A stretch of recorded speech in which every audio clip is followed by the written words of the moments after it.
बिस्मिल्लाहिर्रहमानिर्रहीम। अस्सलाम वालेकुम। नावल रमसेज तहरीर नूर आसिफ, एपिसोड नंबर 108। बाहर अपने लफ्ज़ याद करते आंखें मीच गई थी। उससे भी ज़्यादा तकलीफ़ वो अल्फाज दिन रात वो मुकाबिल के सामने दोहराती रहती थी। कभी मुकाबिल की तकलीफ़ का अंदाज़ा ही नहीं हुआ था। आज मुकाबिल उसे कभी ऐसे लफ्ज़ों की मार मारे तो वो तो दूसरा सांस भी ना ले पाए। जिससे मोहब्बत हो उसका तो हर लफ्ज़ रूह में उतरता है। चाहता तो तुम्हारी पढ़ाई ख़त्म करके तुम्हें हवेली बैठा कर सज़ा देता, मगर मैं ऐसा सोच भी नहीं सकता था। तुम मुझसे नफ़रत करती थी, मगर कभी भी मैं इनसिक्योर नहीं हुआ था। तुम पर खुद से भी ज़्यादा एतबार था। करता हूँ, करता रहूँगा।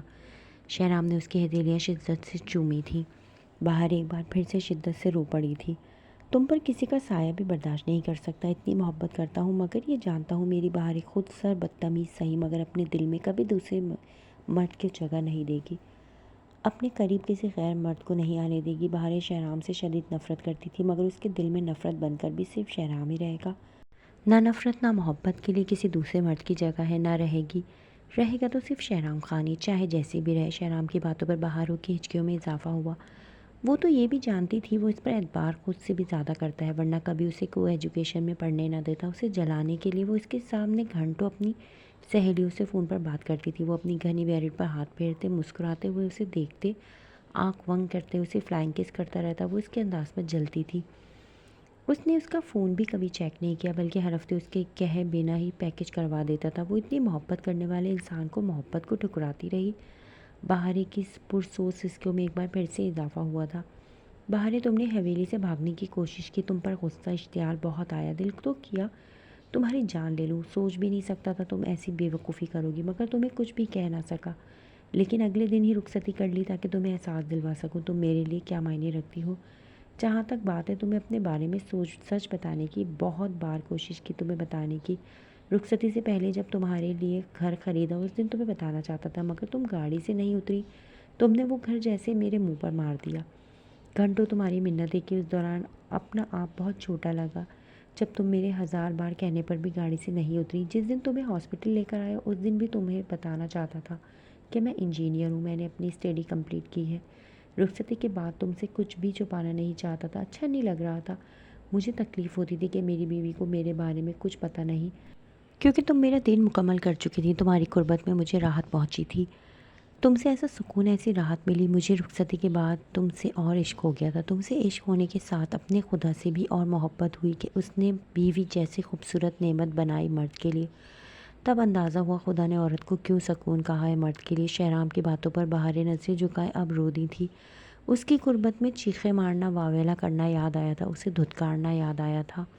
वो तो इतनी सी कुर्बत में भी खुदा का शुक्र अदा करता था, उसे अपना सुकून गर्दानता था। मगर तुमने हॉस्पिटल के स्टाफ रूम पर मुझ पर दबाव डाला कि मैं यहाँ किसी को ना बताऊँ कि तुम मेरी बीवी हो। वो इस दिन मेरी आखिरी कोशिश थी तुम्हें बताने की। उस दिन मैं बहुत हर्ट हुआ था। तुमने हमेशा की तरह मेरे हॉस्पिटल का सारा क्रेडिट किसी और को दे दिया था। ज़मीन दाजी की थी और तुम्हारे नज़दीक सरमाया अरहाम लाला का था। हमेशा की तरह मैं सिफर था तुम्हारे लिए, और हॉस्पिटल में तुम अपना और मेरा रिलेशन इसलिए छुपाना चाहती थी कि किसी को पता ना चले कि मैं अनपढ़ हूँ। बाहर उस दिन मुझे इतनी तकलीफ़ पहुँची थी, लफ्ज़ों में बयान नहीं कर सकता। तुम्हें मेरी पहचान से शर्म आती थी। तुम्हारे नज़दीक शहराम खान कोई वक़्त नहीं रखता था। एक बीवी दूसरों के सामने अपने शौहर की पहचान पर शर्म महसूस करे, क्या महसूस कर सकता है वो मर्द, तुम सोच नहीं सकती।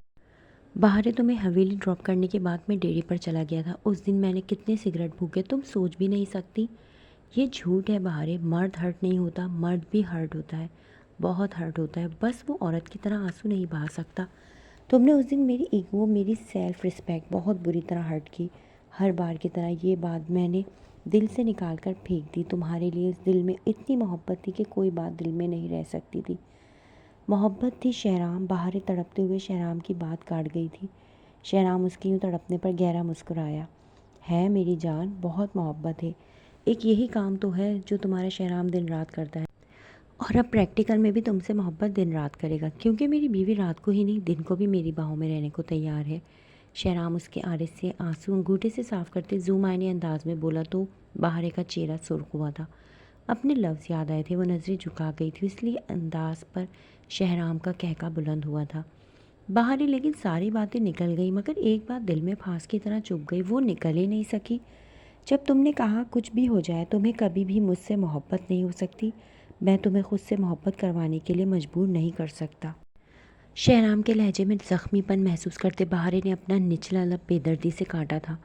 मुझे सब कुछ कबूल है, मगर तुम मुझे खुद से मोहब्बत करने के लिए मजबूर नहीं कर सकते। मैं तुम्हारी वफ़ादार हूँ, हमेशा रहूँगी, मगर इससे आगे मुझसे कुछ तवक्का ना करना। अपने ही लफ्ज़ों की बाज़कश सुनाई दी तो बहारे की सिसकियों में इजाफा हुआ था। उस दिन सही मायनों में एक शौहर की ईगो हर्ट हुई थी। मेरे नज़दीक तुम्हारी हैसियत भी सिफर हो चुकी है। इस दिन शहराम खान के दिल से तुम्हारी मोहब्बत पाने की चाह निकल चुकी थी। बहारे शहराम की बात पर तड़पते हुए रोते हुए उसकी शर्ट मुट्ठियों में जकड़ गई थी। बर्दाश्त नहीं हुई थी उसकी बात, वो इसकी बात पर सच में मर गई थी।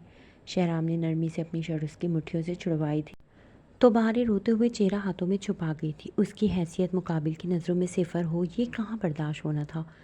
वो बिन आपा मछली की तरह तड़प कर रह गई थी। शहराम ने उसके हाथ नरमी से चेहरे से हटाते, उसकी थोड़ी को नरमी से छूते उसका चेहरा ऊपर उठाया था। बहारे ने सिसकी लेते भीगी गुलाबी आंखों से उसकी सिया पुरकशिश आंखों में झांका था। बहारे, तुमने पूछा एजल क्यों मेरे आगे पीछे फिरती है। शहराम की बात पर बहारे ने तड़पते हुए ज़ख्मी नज़रों से उसकी तरफ देखा तो उसके मुंह से एजल का नाम भी सुनना गवारा नहीं था। तुमने मौका दिया उसको मेरे करीब आने का। उसे पता होता तुम मेरी बीवी हो, वो कभी मेरे आगे पीछे ना फिरती। शहराम की बात पर वो सरनफी में हिला गई थी। ये तुम्हारा एक्सक्यूज़ नहीं है शहराम, चाहे कुछ भी हो जाता तुमने क्यों एक गैर औरत को इम्पोर्टेंस दी, क्यों दी इतनी इम्पोर्टेंस। शहराम, बहारे ने हिचकी भरते सवाल किया। जिस हॉस्पिटल में मेरी बीवी गैरों की तरह रह रही थी, मुझे देखते ही अजनबियों की तरह मुंह फेर लेती थी, तो क्या करता, उसे कैसे रोकता। उसे बता चुका था कि मैं किसी से मोहब्बत करता हूँ, मगर अपनी शादी होने का नहीं बता सका, क्योंकि तुम्हारा मुझसे अजनबियत भरना मुझे शर्मिंदगी में मुब्तला करता था। शहराम यकदम भड़क उठा था। बहारे की उस फजूल सी ज़िद पर वो किन अजियतों से गुजरा था, वो इसे कैसे बताता। शहराम के भड़कने पर बहारे ने हिचकी लेते मुँह फेरा था। शहराम गहरा सांस लेकर रह गया था। जानता तो उसके सामने उसकी नाजो अंदाम दिखाने वाली बीवी ही नहीं थी, अब उसके होने वाले बच्चे की माँ भी थी, और वो अपनी इस हैसियत से बखूबी वाकिफ़ भी थी कि वो इसके लिए क्या मायने रखती है, वरना वो कभी यूँ धड़ल्ले से अपने पेट पर पिस्टल ना रखती। बाहरी, ये मेरे लिए बहुत तकलीफ़ देता हॉस्पिटल में तुम्हारा मुंह फेरना। कितनी बार तुम्हें समझाया कि सबको बता देते हैं, मगर तुम नहीं मानी। हॉस्पिटल से इतनी दूर गाड़ी खड़ी करनी पड़ती थी, किसी को पता ना चले तुम शहराम की बीवी हो। सोचो मेरे लिए कितना तकलीफ़ दे था। एज़ल या फिर किसी को भी नहीं बता सकता था कि मेरी शादी हो चुकी है। अगर किसी को पता चल जाता कि तुम मेरी बीवी हो, सबको तो यही लगता शहराम खान ने छुपाया। जैसे सब डॉक्टर और पूरा हॉस्पिटल अभी भी यही समझते हैं कि मैंने किया।